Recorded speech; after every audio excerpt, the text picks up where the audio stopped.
সুর এবং ধ্বনি যেখানে হয় সেই জায়গায় হয় সুরধ্বনি। গঙ্গার কূলে দাঁড়িয়ে হরিনাম ধ্বনি করছেন মহাপ্রভু। আজ গৌরহরি আমার খেলাইয়ে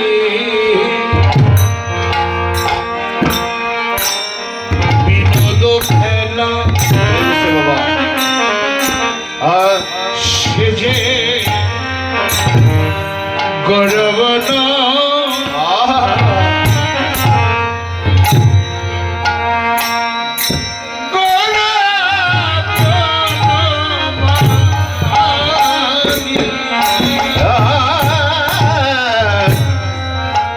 ওরে খেলায়বি বিনোদ খেলা বিনোদ খেলা আমার গোরাবন মালি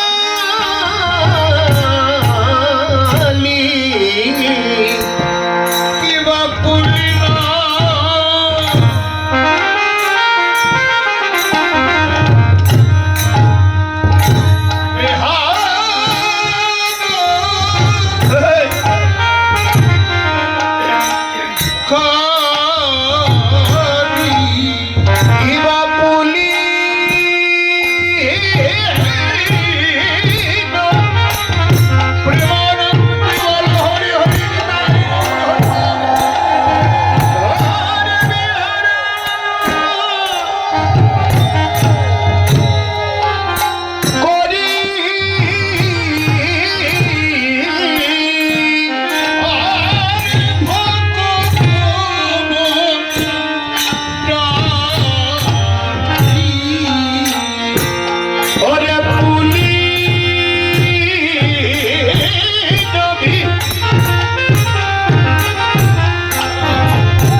ভাবনা করুন,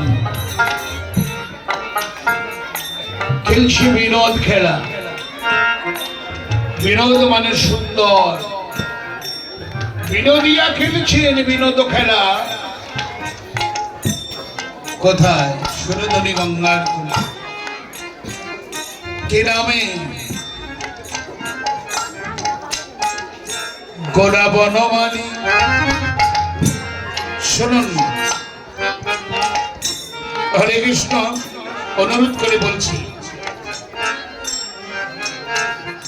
করে বলছি এই দিনটা আমরা আগামীকাল পাবো না। আমি তো কীর্তন জগতের কেউ না, আমি একেবারে একজন নিরস মানুষ, কীর্তন বুঝি কম। তার মধ্যে আমাকে যখন একটু সুযোগ করে দেওয়া হয়েছে, সোমবারের ভক্তরা, আশেপাশের ভক্তদের সুযোগ দিয়েছেন আমাকে একটু হরিকথা বলার জন্য, তো আবার দাঁড়িয়ে থাকার শক্তি আপনারা দেবেন,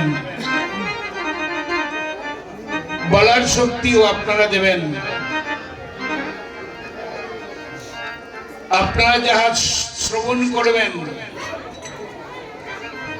শ্রবণ ইন্দ্রিয় শক্তি আপনাদের আপন গুরু কৃপায় যেন অত্যন্ত প্রখর হয়।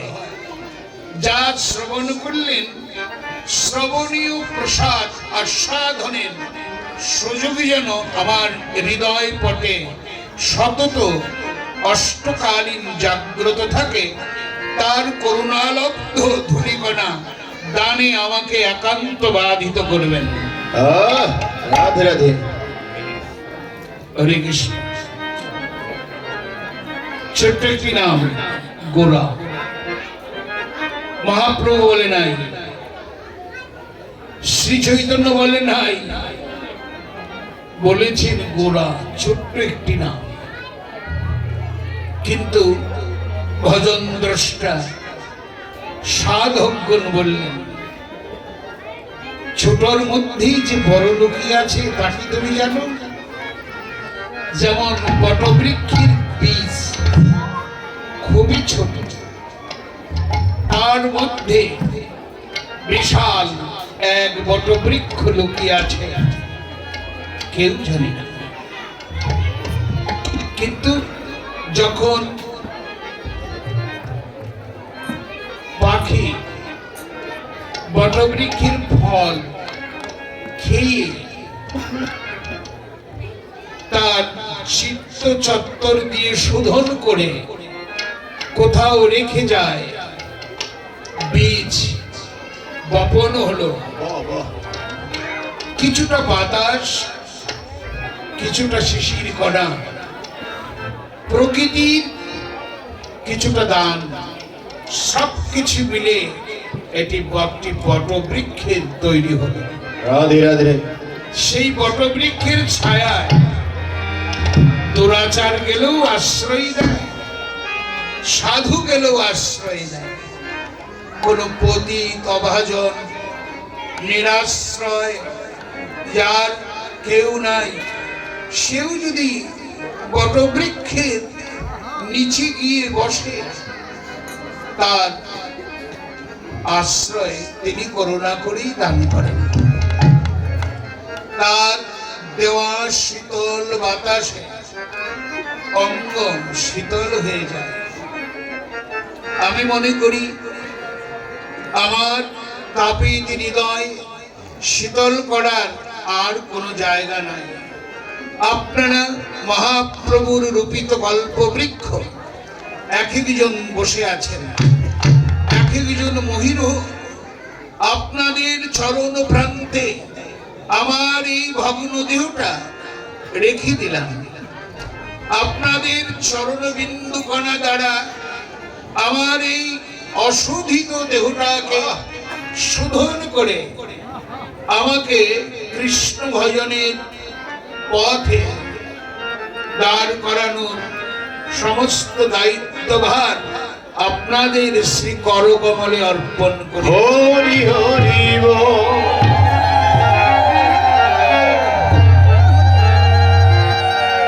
এবার গোরা ছোট্ট একটি নাম, কিন্তু লুকিয়ে আছে অনেক কিছু। ভজন দ্রষ্টারা বললেন, এ যে গোরা, জানো না?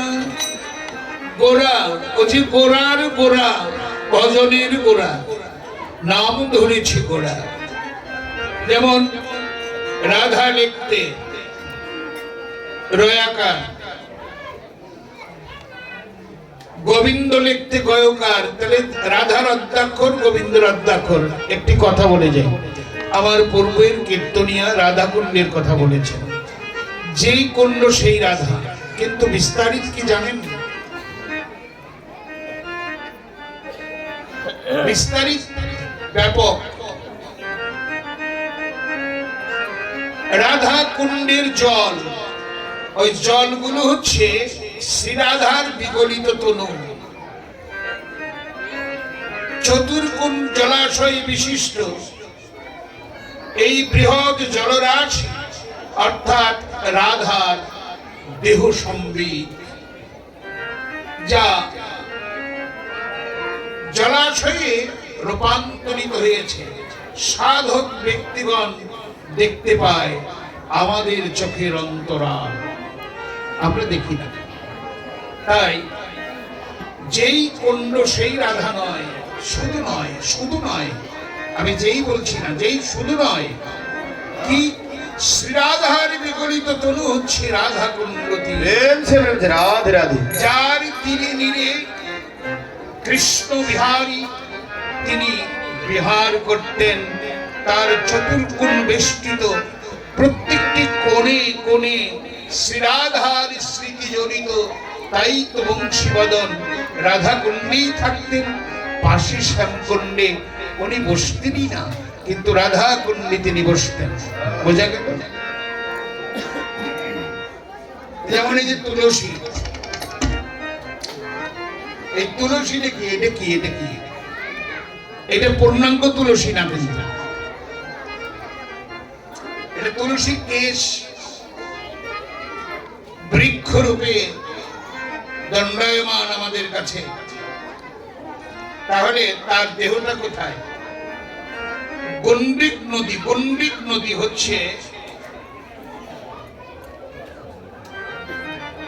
তুলসীর দেহটা, নেপালে সেই নদী যেখানে শালগ্রাম তৈরি হয়, ওখান থেকে শালগ্রাম তৈরি হচ্ছে।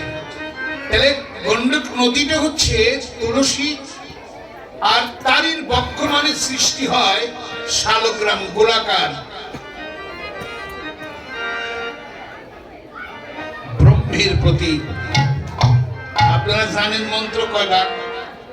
এই যে মন্ত্র জপেন 108 বার না, 10 নাইলে 8, 18 বার।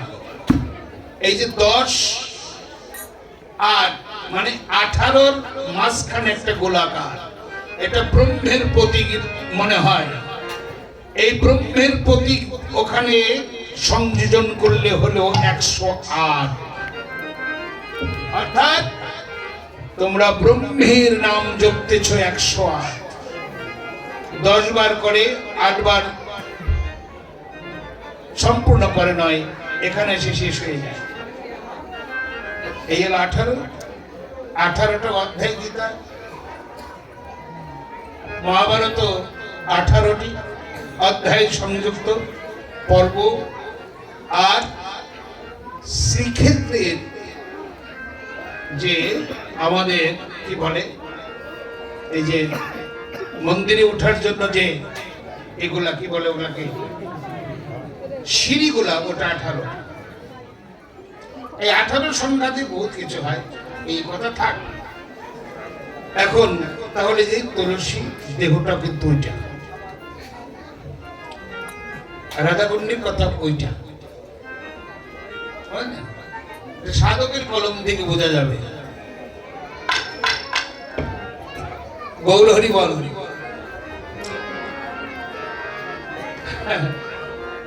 ওইটার মধ্যে একজনের পা ধুইতে গেছে, তো এক সাধক এসে বললেন, কি করলেন মা, রাধাকুণ্ডী পা ধুইলেন আপনার?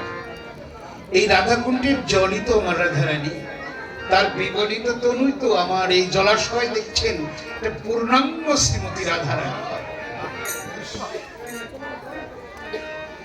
এই কথাগুলো বললে রাধিকা রূপসী পদের যথার্থ আলোচনা হবে, কথাগুলো বলতে হবে। রাধে রাধে। তাহলে দুটি অক্ষর যেন আমার রাধা গোবিন্দে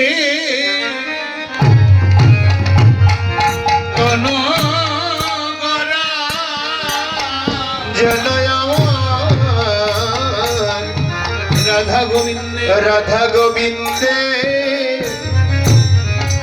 তোনো গরা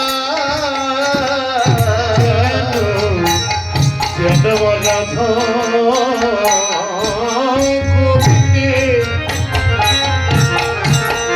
তোনো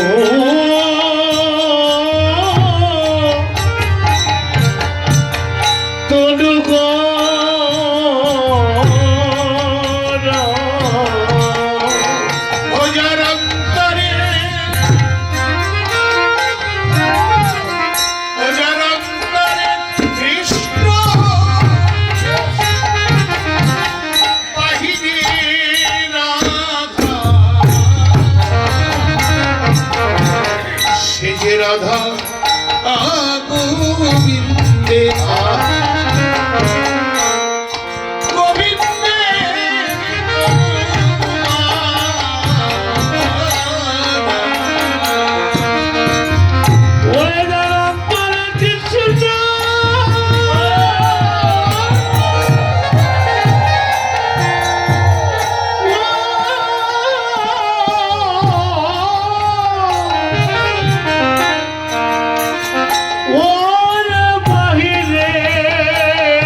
তনু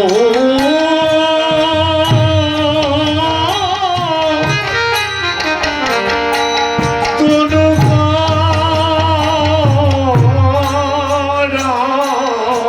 যদি তোমার ভজন থাকে দেখে নাও হে। যদি তোমার ভজন থাকে দেখে নাও হে। তোমার ভজনে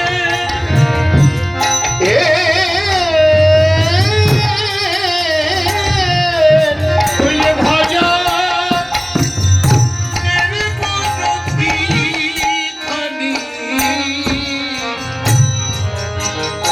যদি তোমার ভজন থাকে একেবারে দেখে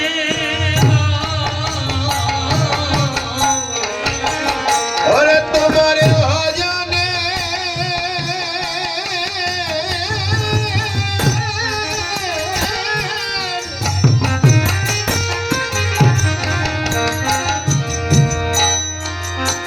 ভজনে মূরতি খানি যদি নয়ন থাকে একবার দেখে নাও একেবারে দেখে নাও হে। ইচ্ছা করলেই দেখা যায়। আচ্ছা আমি দেখার কথাটা বলছি, দেখার কথাটা বলছি। আপনারা যারা সাধক আছেন, বৈষ্ণবগণ আছেন, ধন্যবাদ আপনাদেরকে। একটা কথা আপনাদের কাছে রেখে দিচ্ছি। কথাটা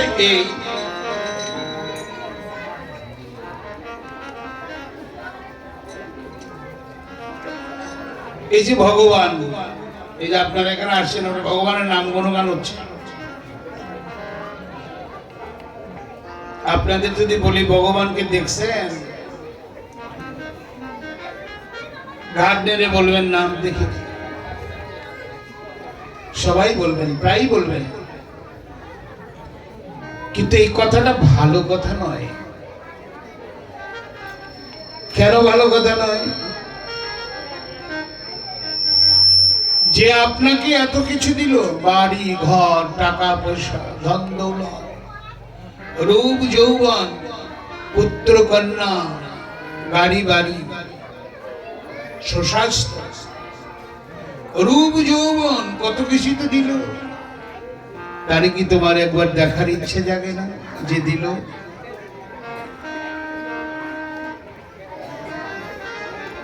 যদি ইচ্ছা জাগে তাহলে তাকে দেখতে পাওয়ার একমাত্র উপায় হলো সাধনা।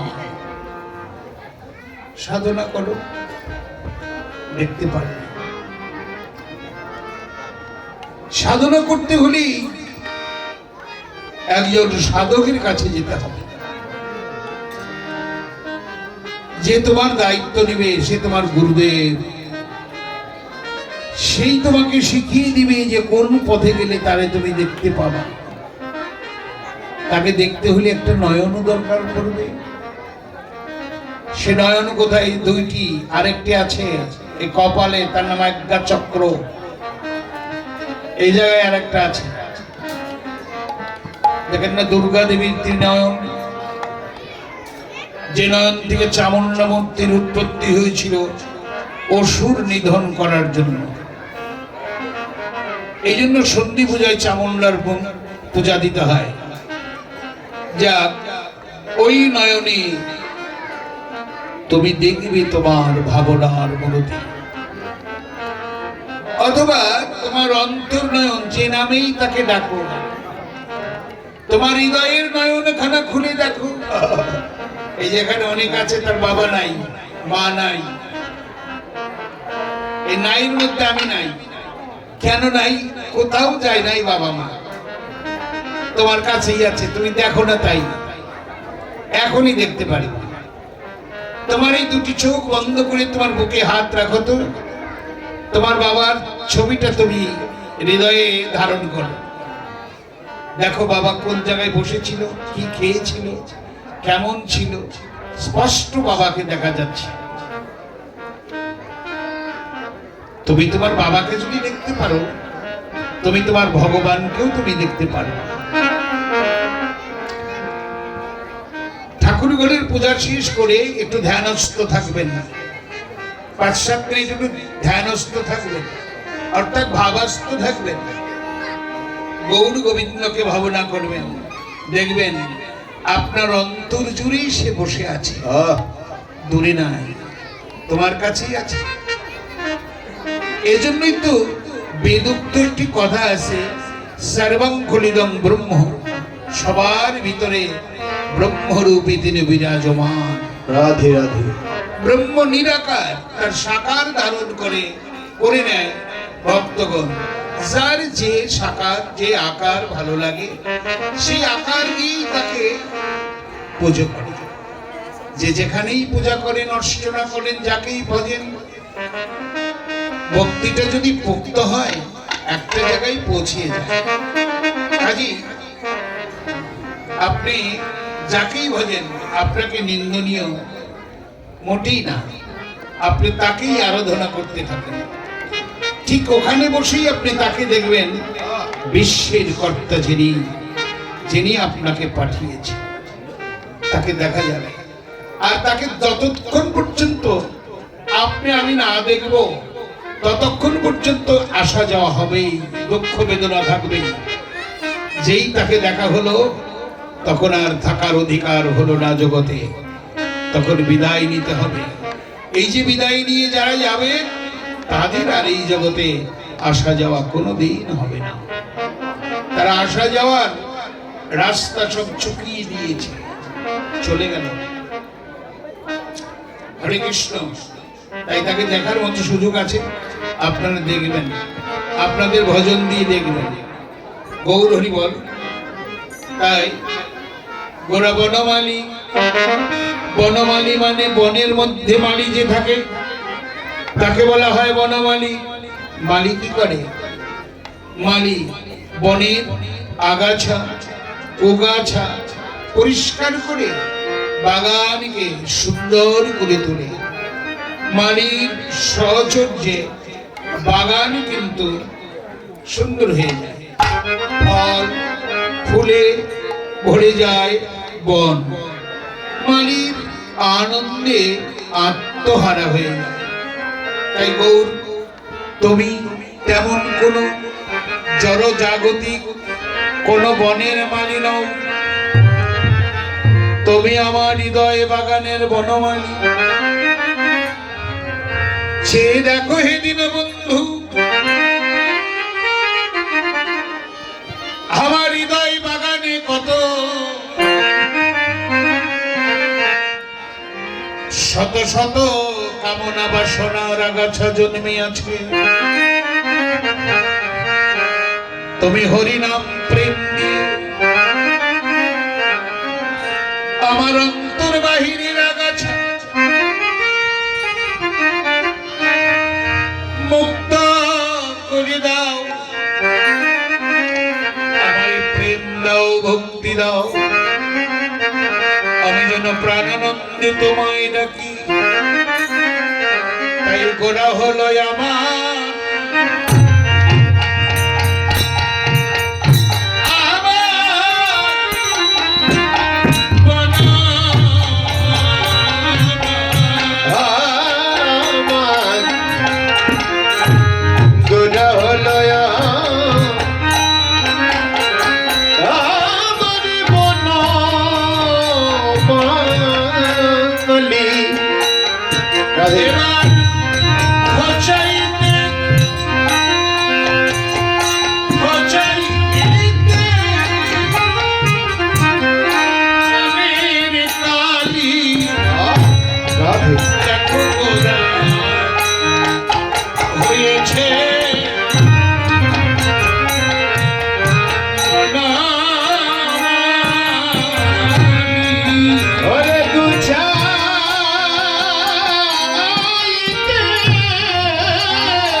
এইবার খেলেছেন বিনোদ খেলা। ধৈর্যের সহিত বসুন, আলোচনা করতে হবে।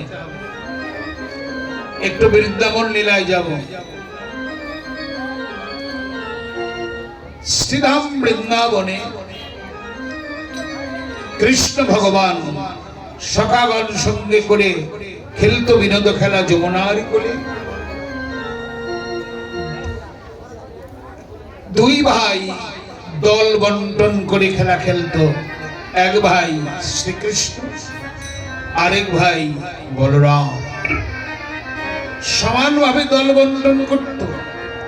একজনের পক্ষে খেলতেন শ্রীরাম সখা, আরেকজনের পক্ষে খেলতেন সুবল সখা। শ্রীরাম খেলতেন আমার গোবিন্দের পক্ষে, আর সুবল খেলতেন বলরামের পক্ষে। খেলার নিয়ম শর্ত প্রণালী কি ছিল? পরাজয়ী দল জয়ী দলকে কাঁধে বহন করে দ্বাদশ বন পরিক্রমা দিবে। এই ছিল খেলার শর্ত বা নিয়ম। রাধে রাধে, কথা বললেন না। হরে কৃষ্ণ। এই ছিল খেলার শর্ত বা নিয়ম। কিন্তু প্রতিদিন খেলায় জিতে যায় কে? ওই যে আমার গোবিন্দের দল খেলায় জিতে যায়। খেলায় জিতে কিভাবে? এপারে সারি সারি রাখালগণ দাঁড়ায়, ওপারেও দাঁড়ায়। ওপার থেকে এপারে এসে যে যাকে স্পর্শ করে যাবে সেই মরে। এমনকি যদি কানাইকে ধরে রাখা যায়, কানাইও মরে গেল, খেলায় জিতে গেল বলরামের দল। কিন্তু অন্তরায় হলো, কানাই ওদের স্পর্শ করতে আসে যখন, কিছুতেই কানাইকে ধরে রাখতে পারে না। কখন চোখের আলোকে যেন চলে যায়, আর ওদেরকে কাঁধে করে নিয়ে ঘুরতে হয়। তাই সুবল একদিন দুঃখ করে বললেন, বলাই দাদা একটা কথা বলবো, আমরা তো প্রতিদিনই হেরে যাই। তোমার বলতে হবে, ওই যে কানাই আমাদের স্পর্শ করতে আসে না, ওকে ধরে রাখতে পারলেই তোমরা খেলায় জিতে যাবো। কিন্তু ওকে কি করে ধরা যায়, কোন কৌশলে ওকে ধরতে পারবো, একথা তোমার বলতে হবে।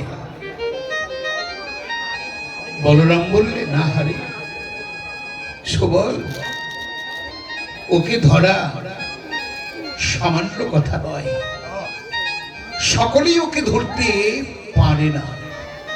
আবার কেউ কেউ ওকে ধরে চিরদিনের জন্য হৃদয় মন্দিরে রেখে দিয়েছে। ওকে ধরার উপায় কি জানিস? অভিমান শূন্য হয়ে যদি কেউ ওর দুখানা চরণ যুগল জড়িয়ে ধরে, ও যে চিরদিন সেখানেই থেকে যায়। পরের দিন খেলা শুরু হয়ে গেল। সুবল দেরি করেনি, ভাই কানাই চরণ যুগল খানা জড়িয়ে ধরে ঝরঝর করে কাঁদছে আর বলছে, কানাই রে, আজকে তোকে ধরেছি, আর তোকে ছেড়ে দেব না। সেই হতে আমার গোবিন্দের দল খেলায় হেরে যায়। এবার গোবিন্দের দলে খেলতেন শ্রীরাম। শ্রীরাম বড় দুঃখ করে বললেন, কানাই, আচ্ছা ভাই, তুই এখন কেন হারিস? তুই তো কোনোদিন হারিস না, হারিস কেন? দেখ না, হারিস বলেই তো ওদের কাঁধে করে নিয়ে যেতে হয়। গোবিন্দ বললেন, শ্রীরাম, আমি হারি না, ওরা আমাকে হারাতে চায়, তাই তো আমি হারি।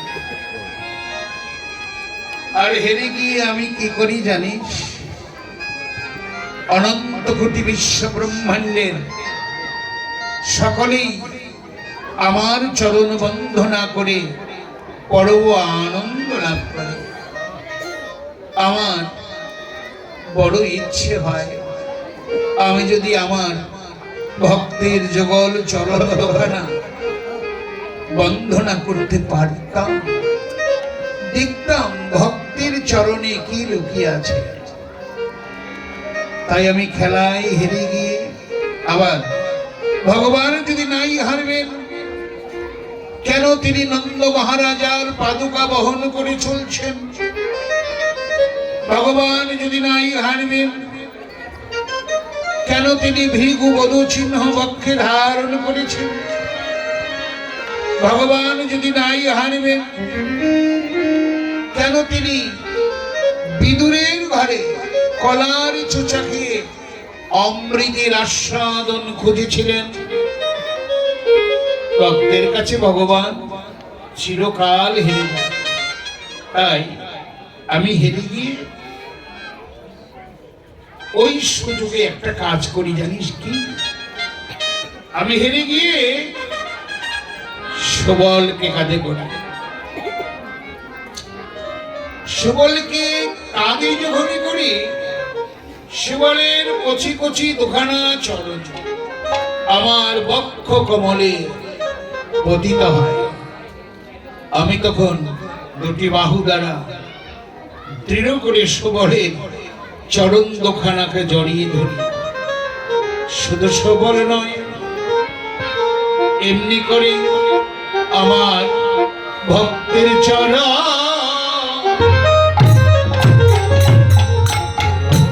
আমার বক্ষে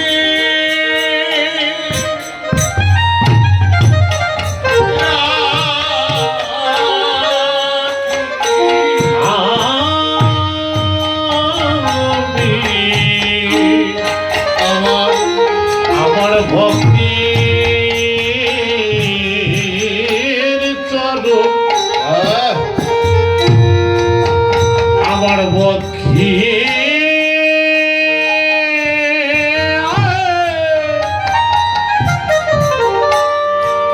পক্ষে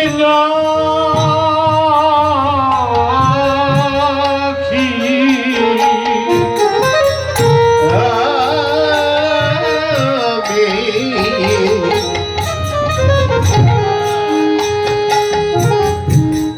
এমনি করে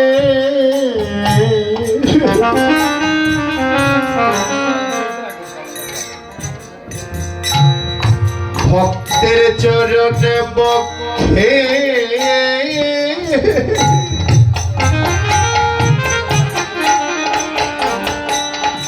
বক্ষে রাখিস আমার তাপি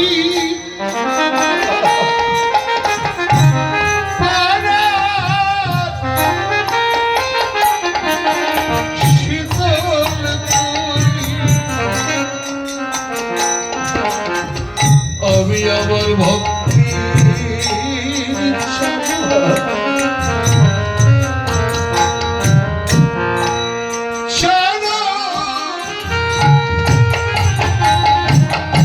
আমার পক্ষে ওরে আমার নাবিনী পূজা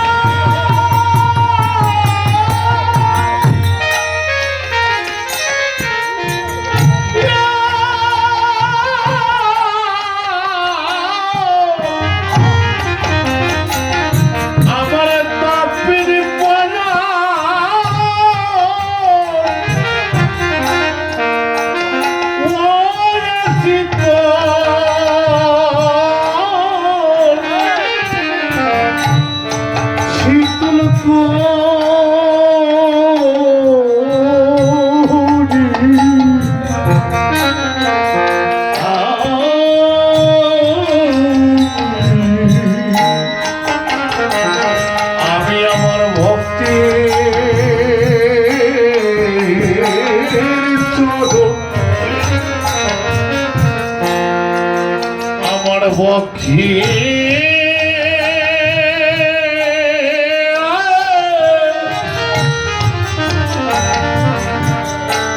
বক্ষে ধরি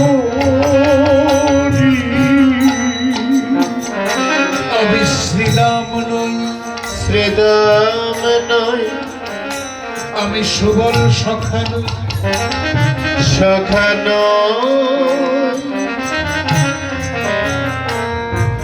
আমি কৃষ্ণচন্দ্র নই, কৃষ্ণচন্দ্র নয়,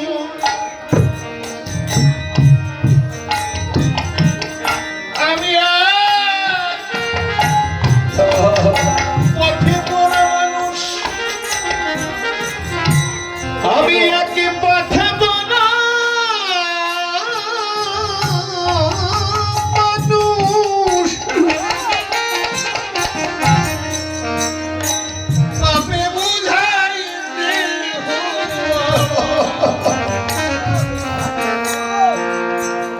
কৃষ্ণ ভক্তি নাই, ওরে আমার পাপে বুঝাই দেহ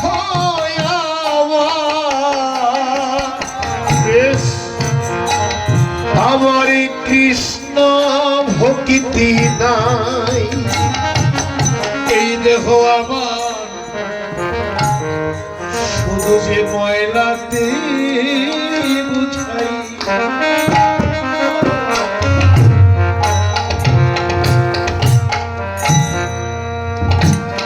আমার এই পাপে ভরা দেহ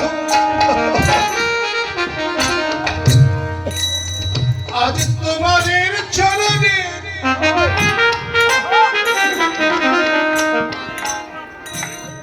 তোমাদের চরণে রেখে দিলাম।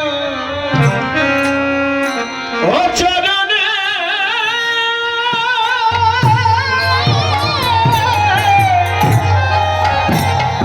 চরণে রেখে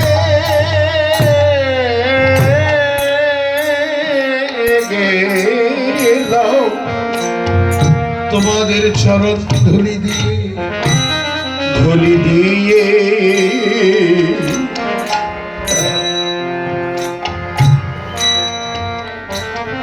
আমার দেহ শুদ্ধ করে দেহ শুদ্ধ করে দাও, আমার দেহ যেন কৃষ্ণ সেবায় লেগে যায়। কৃষ্ণ সেবায় লেগে যাও।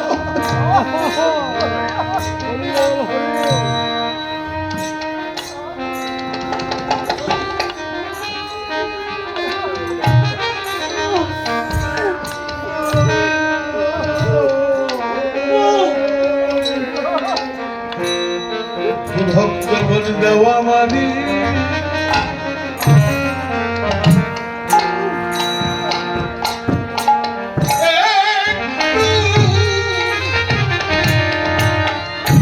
চরণ ধুলি আমার দেওয়া মানে হে ভক্ত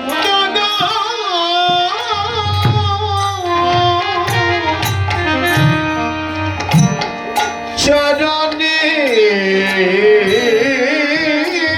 ধুলি ভক্ত গো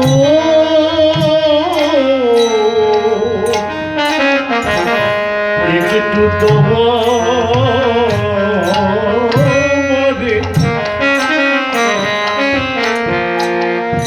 চরণে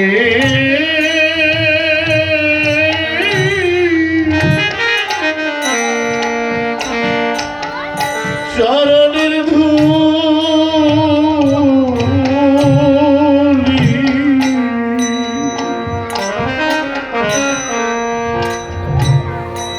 আমার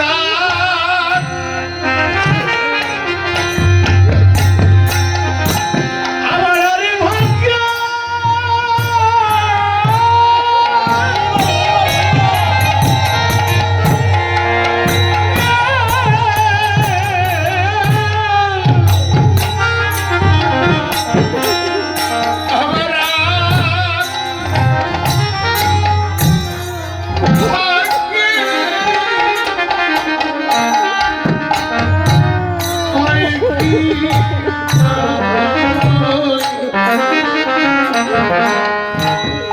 কৃপা করে দাও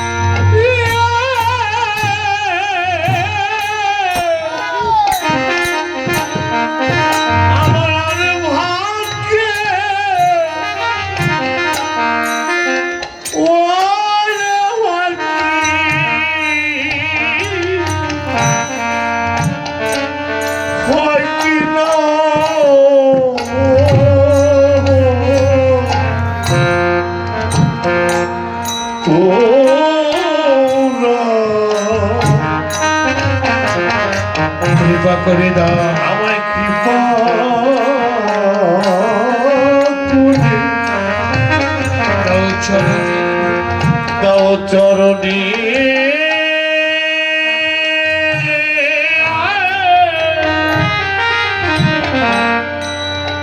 চরণের ধূলি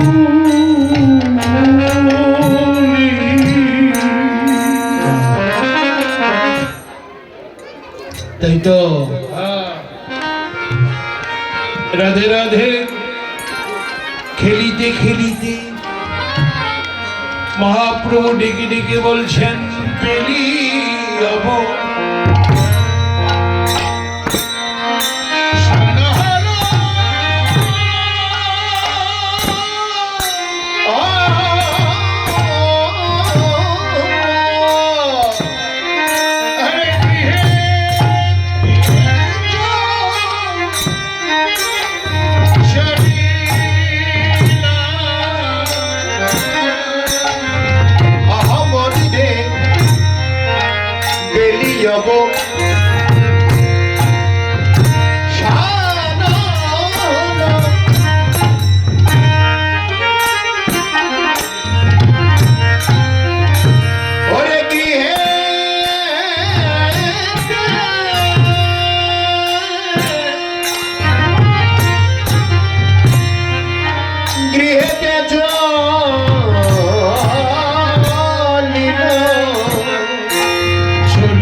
অবসান হয়ে গেল বেলি অবসান ভক্তগণকে ডেকে ডেকে বলছেন অবিরাম মুকুন্দ বাসুদেব তোরা সবাই খেলা ভঙ্গ কর হরে কৃষ্ণ খেলা ভঙ্গ কর সেই দেয় গগনে আর বেশি বেলা নাই ভক্তগণ যারা আছেন শুনুন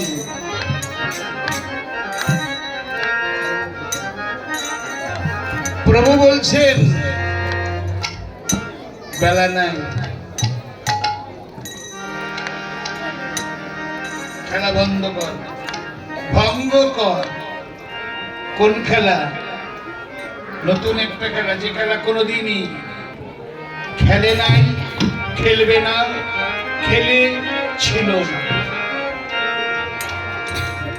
গৌরহরি তাদেরকে আহ্বান করে বলেছিলেন এসো এই যে খেলি হরি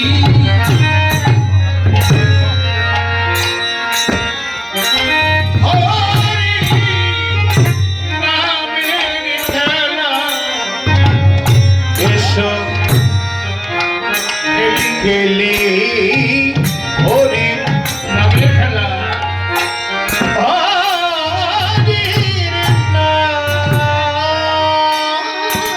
নামের খেলা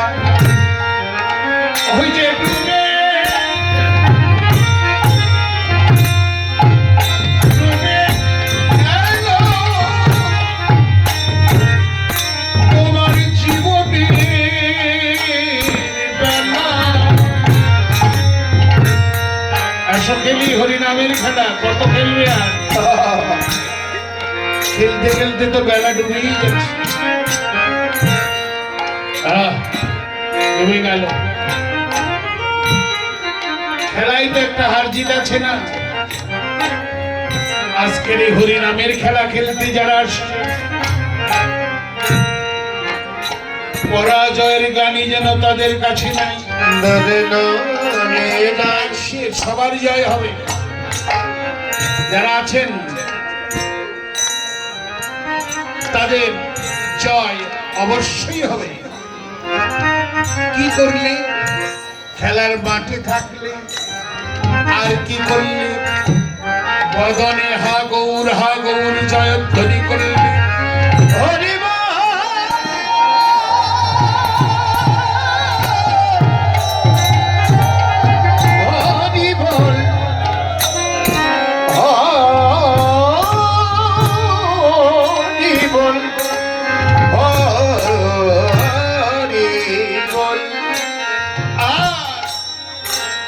নামের খেলা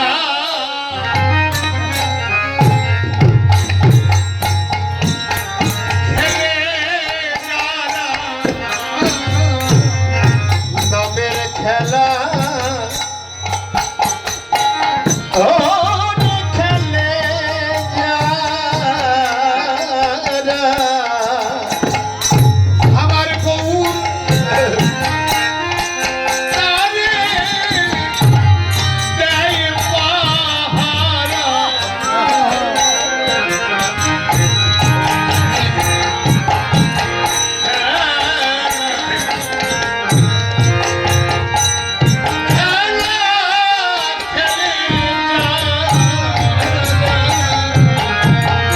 আমার গৌর তারে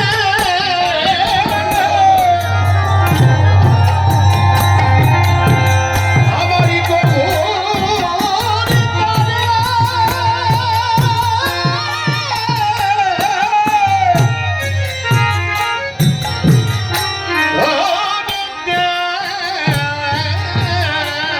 পাহারা ওরে খেলে হরি ওরে খেলে হরি নামের খেলা এমন একটা খেলা, এ খেলায় হারিলে বিজয়। খেলা জিতলে এ খেলায় হারিলেও জয় এই খেলা জিতিলেও জয় হরিনামের খেলা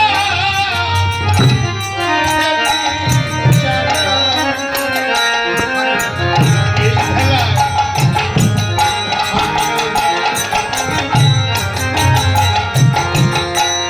খেলায় জিতলে এই খেলা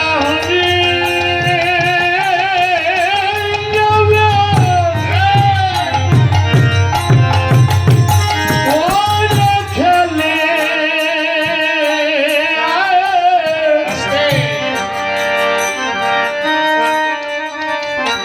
ঠিক করতে হবে। হারিলেও জয়, জিতিলেও জয়। কার জয় হবে আগে? এই যে লক্ষ্য করে জয়টা কার হবে? যে জন মানবিমান ভুলে গিয়ে, হরে কৃষ্ণ, মানবিমান ভুলে গিয়ে একটা কাজ করলে তারই জয় আগে হবে। যে জন আগে এসে গড়া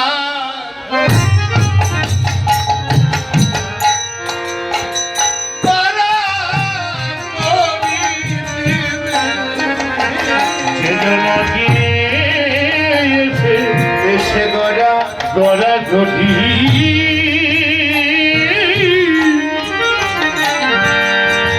গড়ি দিবে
সে তোলার মাঝে গড়ি দেবে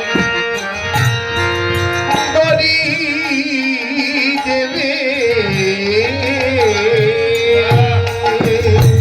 এই যে, লক্ষ্য করবেন মায়েরা, এই জায়গাটা কি আজকে কি এই